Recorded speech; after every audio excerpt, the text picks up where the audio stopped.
अस्सलाम वालेकुम dear students, उम्मीद है आप खैर खैरियत से होंगे। कल हमने बायो का नाइन्थ बायोलॉजी का चैप्टर 1 का टॉपिक डिस्कस किया था, ब्रांचेस ऑफ बायोलॉजी। कल हमने अपनी ब्रांचेस कंप्लीट कर ली थी। आज हम एक न्यू टॉपिक डिस्कस करने लगे हैं, relationship of biology with other sciences. प्यारे बच्चों, इसके अंदर हमने मतलब ताल्लुक देखना है कि बायो का दूसरी साइंसेस के साथ क्या रिलेशनशिप बनता है, कि मतलब बायो दूसरी साइंसेस के ऊपर डिपेंड करती है या नहीं, कि या हम बायोलॉजी को दूसरी साइंसेस के अलावा भी एक्सप्लेन कर सकते हैं। तो ऐसा बिल्कुल भी पॉसिबल नहीं है कि बायो एक अलग डिसिप्लिन तो है, ये तो हमें पता है कि bio is a separate discipline, एक अलग साइंस के तौर पर काम कर रही है। लेकिन बायो को हम फिज़िक्स, केमिस्ट्री और मैथ, जियोग्राफी, इकोनॉमिक्स जो है, मतलब इनके बगैर ऐसा पॉसिबल नहीं है कि हम बायो को एक्सप्लेन कर सकें। ऐसे बहुत से प्रोसेसेस हैं, बहुत से मतलब कि केमिकल रिएक्शंस हमारी बॉडी के अंदर हो रहे हैं कि जिनके अंदर मतलब कि फिज़िक्स, केमिस्ट्री, मैथ, जियोग्राफी और इकोनॉमिक्स के रूल्स क्या हुए हैं हमारी डेली लाइफ में भी एप्लीकेबल हो रहे हैं। मतलब हम इस मुकम्मल अपनी डिस्कशन में ये देखेंगे कि बायो का फिज़िक्स के साथ क्या ताल्लुक है, और इसकी कोई ना कोई हम एग्जांपल भी देखेंगे ताकि इसको प्रूव कर सकें। बायो का केमिस्ट्री के साथ क्या ताल्लुक बनता है, बायो का मैथ के साथ क्या ताल्लुक बनता है, बायो का जियोग्राफी के साथ क्या ताल्लुक बनता है, और इसी तरह बायो का इकोनॉमिक्स के साथ क्या ताल्लुक बनेगा। डियर स्टूडेंट्स, अगर हम बायो को तो डिस्कस कर ही रहे हैं, अगर हम बायो को एक्सप्लेन करें with the help of physics तो ये क्या बन जाता है, biophysics.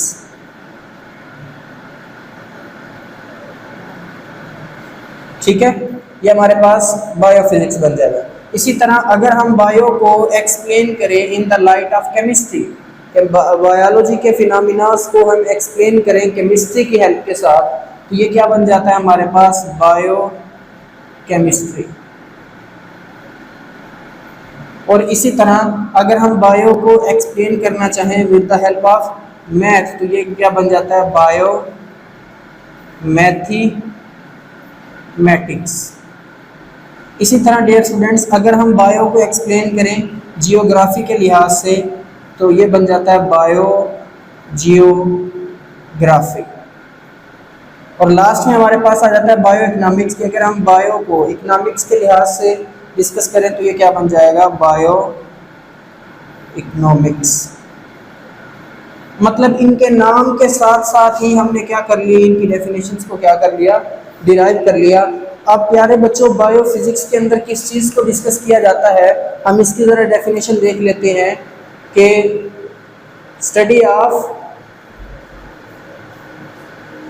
Biological processes, study of biological process by using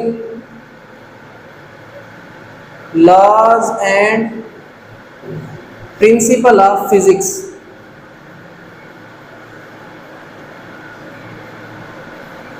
तो इसको हम क्या बोलेंगे, बायोफिजिक्स।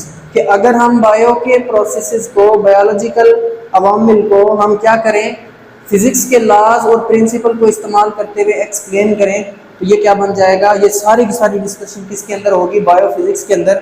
डियर स्टूडेंट्स, इसके लिए हम एक एग्जांपल देख लेते हैं कि मिसाल के तौर पर हमारे पास ये क्या है, एक ह्यूमन बाजू है, आर्म, ठीक है। और इसी तरह मैं कहता हूँ कि यहाँ पर एक ऑर्गेनिज्म खड़ा हुआ है, ठीक है, और ये दरमियान में क्या रखा हुआ है, लिवर। और ये सारा का सारा हमारे पास क्या आ जाता है, मतलब कोई भी इंक्लाइंड प्लेन वाली चीज़ हमने यहाँ पर रख दी है लिवर के ऊपर। अब डियर स्टूडेंट्स, क्या है कि ये अगर मैं कहूँ कि ये एक ह्यूमन आर्म है, ये इसके मसल्स हो गए, बाइसेप ट्राइसेप मसल। अगर मैं यहाँ पर क्या करूँ, एक वेट रख दूँ, फॉर एग्जांपल ये वेट हमारे पास 2 kg का हो, 3 kg का हो, कोई भी हो, तो बेटा क्या होगा कि देखिए यहाँ पर एक लोड रखा है जिसका वेट डिफरेंट है। अब लाजमी बात है, अगर हम मतलब कि फोर्स ऑफ ग्रेविटेशन के लिहाज से इसको क्या करें, मतलब फोर्स ऑफ ग्रेविटी क्या कर रही है कि लोड कोशिश कर रहा है नीचे की तरफ जाए, ग्रेविटेशनल फोर्स उसको अपनी तरफ क्या कर रही है, पुल कर रही है। हम फोर्स ऑफ ग्रेविटेशन के अंदर क्या कर रहे हैं, मुज़ाहमत पैदा कर रहे हैं, हम कोशिश कर रहे हैं कि लोड क्या रहे, ऊपर की तरफ रहे। तो मतलब यहाँ पर नीचे की तरफ एक फोर्स एक्ट कर रही है, फोर्स ऑफ ग्रेविटेशन है जिसको नीचे की तरफ खींच रही है। अब बेटे अगर हम यहाँ पर कोई पुलिंग कोई भी फोर्स लगाएं, मतलब हम चाहते हैं कि इसको ऊपर की तरफ मैं मूव करवाऊँ, इसकी मूवमेंट कहाँ हो, ऊपर की तरफ उठाऊँ, तो मैं क्या करूँगा, फोर्स लगाऊंगा अपवर्ड डायरेक्शन में, तो ये लोड क्या हो जाएगा, ऊपर की तरफ मूव कर जाएगा। ठीक है, अब यहाँ पर ये जो डिस्कशन है मैं कहता हूँ कि ये बायोफिजिक्स, मतलब देखें हम फिजिक्स के रूल्स को, फिजिक्स के प्रिंसिपल्स को अप्लाई कर रहे हैं लिविंग ऑर्गेनिज्म के साथ, तो ये रिलेशनशिप बन रहा है बायो और फिजिक्स के अंदर। मजीद दोबारा इसकी तरफ आता हूँ, आप पहले यहाँ पर देख लें कि हमारे पास ये क्या रखा है, लीवर। ठीक है, अब इसके एक सिरे पर मैं क्या रखता हूँ, कोई ना कोई स्टोन रख देता हूँ, पत्थर रख देता हूँ जो बहुत भारी है, जिसको ये इंसान क्या कर सकता है, नहीं उठा सकता। तो क्या करेगा, अगर ये इस तरफ क्या लगाए, फोर्स लगाए, तो ये लोड क्या होगा, ऊपर की तरफ उड़ जाएगा, ऊपर की तरफ मूव कर जाएगा। अब यहां पर देखिए प्योर फिजिक्स का काम हो रहा है इस जगह पर, लेकिन यहाँ पर क्या है, बायोफिजिक्स। मतलब आप देखें ये क्या चीज़ है, लोड, फोर्स ऑफ ग्रेविटी, ये सारी चीज़ें, force, load, force of gravity, जो हम ये चीज़ें यूज़ कर रहे हैं, ये फिजिक्स के अंदर टर्म यूज होती है। तो इस फिजिक्स के रूल्स को हम इस्तेमाल करते हुए किसी भी वेट को क्या कर सकते हैं, ऊपर की तरफ उठा सकते हैं। तो ये सारा का सारा मतलब कि एग्जाम्पल के जरिए हमने देख लिया कि बहुत से ऐसे ज़िंदगी में, डेली लाइफ में बहुत सी ऐसे एग्जाम्पल्स हैं जहाँ पर हम मतलब के देखते हैं कि बायो और फिजिक्स क्या कर रही होती है, मिलकर काम कर रही होती है। ठीक है, इसी लिहाज से हमारे पास दूसरी आ जाती है डेफिनेशन हमारे पास बायो केमिस्ट्री की, डियर स्टूडेंट्स। अब बायो केमिस्ट्री क्या चीज़ है, बायो केमिस्ट्री के अंदर क्या करते हैं कि बेटा chemical compound and chemical reactions, आप यहां पर स्टार्ट में लिख लें, the study of chemical compound and chemical reaction in living organism.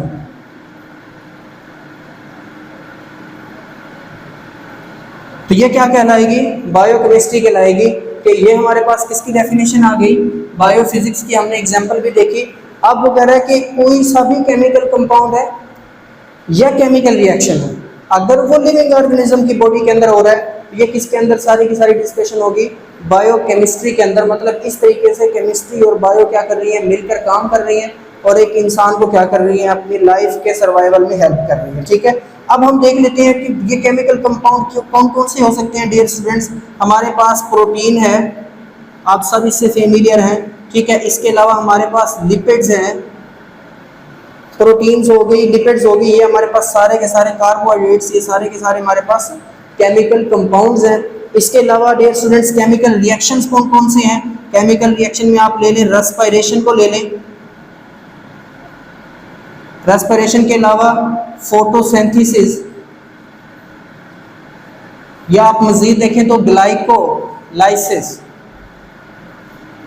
तो ये तीन हमारे पास क्या है, केमिकल रिएक्शंस हैं जो लिविंग ऑर्गेनिज्म के अंदर क्या हो रहे हैं, वकूअ पजीर हो रहे हैं। और इसी तरह ये केमिकल कंपाउंड है, तो इन केमिकल कंपाउंड और इन केमिकल रिएक्शंस की जो स्टडी है वो किसके अंदर होती है, बायोकेमिस्ट्री के अंदर। तो हमें ये बात बिल्कुल कंफर्म हो गई कि भाई केमिस्ट्री और बायोलॉजी का आपस में कोई ना कोई रिलेशनशिप है।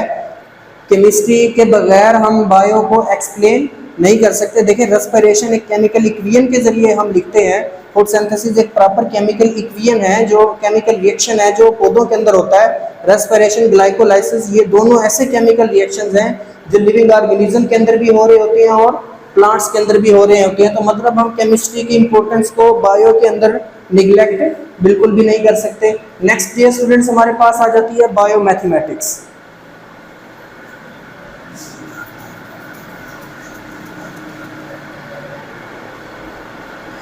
Biomathematics, study of biological processes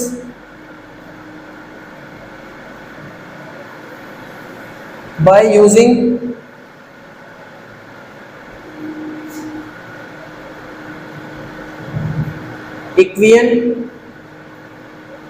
equations and principles of math.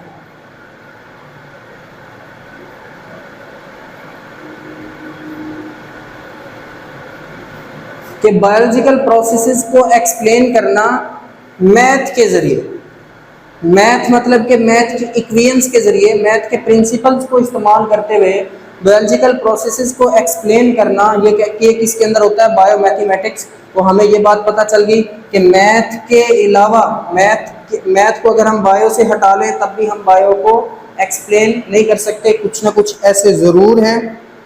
Chemical जितने भी बायोलॉजिकल जितने भी प्रोसेसेस हो रहे हैं उनको हम मैथ के अलावा एक्सप्लेन नहीं कर सकते। मिसाल के तौर पर आप, वैसे अभी मैं थोड़ा सा जिक्र कर देता हूँ, आप सेकेंड ईयर की बायो के अंदर जाके पढ़ेंगे, एक थ्योरम पढ़ेंगे, हार्डी-वेनबर्ग थ्योरम।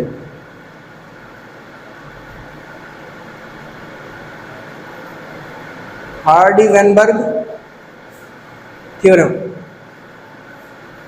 इसने क्या किया था? हार्डी-वेनबर्ग ने एक इक्वेशन पेश की थी a प्लस बी स्क्वायर के फार्मूले के लिहाज से, मतलब इसने ये इक्वेशन p प्लस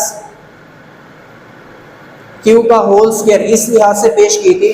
तो अगर हम इसको सॉल्व करें तो हमारे पास क्या आंसर आता है? p plus 2pq plus q square is equal to 1 के। अब अगर ये क्या चीज़ें हैं, ये सारे के सारे हम जो फार्मूलाज पढ़ते हैं, ये जो इक्वेशन पढ़ रहे हैं, ये मैथ के अंदर पढ़ रहे हैं। तो ये हार्डी-वेनबर्ग थ्योरम ने मतलब कि मैथ का रूल अप्लाई किया था बायोलॉजिकल प्रोसेसेस को एक्सप्लेन करने के लिए। हम इसकी डिटेल में नहीं जाते, लेकिन इसके अलावा डियर स्टूडेंट्स मैं आपको बता दूं कि जेनेटिक्स एक सब्जेक्ट है बायो का, जेनेटिक्स के को भी आप मैथ के बगैर नहीं एक्सप्लेन कर सकते, ठीक है? मैथ उसके अंदर लाजमी यूज़ होगी, इसके अलावा आप जेनेटिक्स को एक्सप्लेन नहीं कर सकते। तो मतलब इस तरह की और काफ़ी सारी एग्जांपल्स आपको मिल जाएंगी कि जिसके अंदर मैथ का बड़ा अहम रोल है बायोलॉजिकल प्रोसेसेस को एक्सप्लेन करने के लिए। तो नेक्स्ट डियर स्टूडेंट्स हमारे पास आ जाती है बायोजियोग्राफी।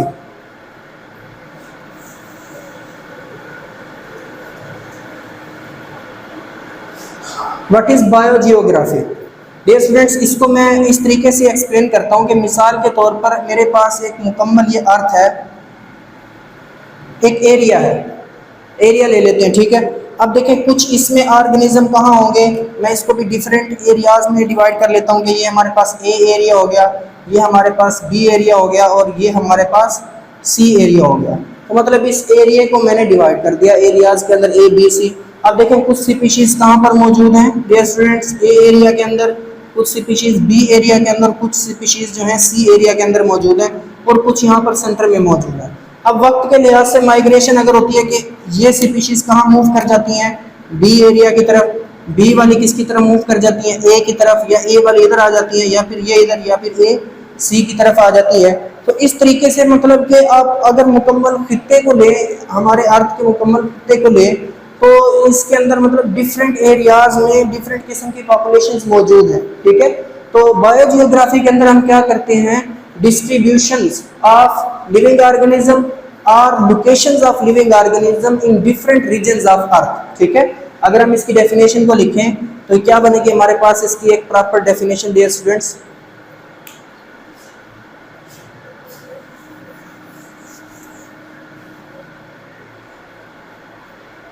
बायोजियोग्राफी की डेफिनेशन हमारे पास क्या बनेगी? Distribution of living organism and their locations in different regions of earth,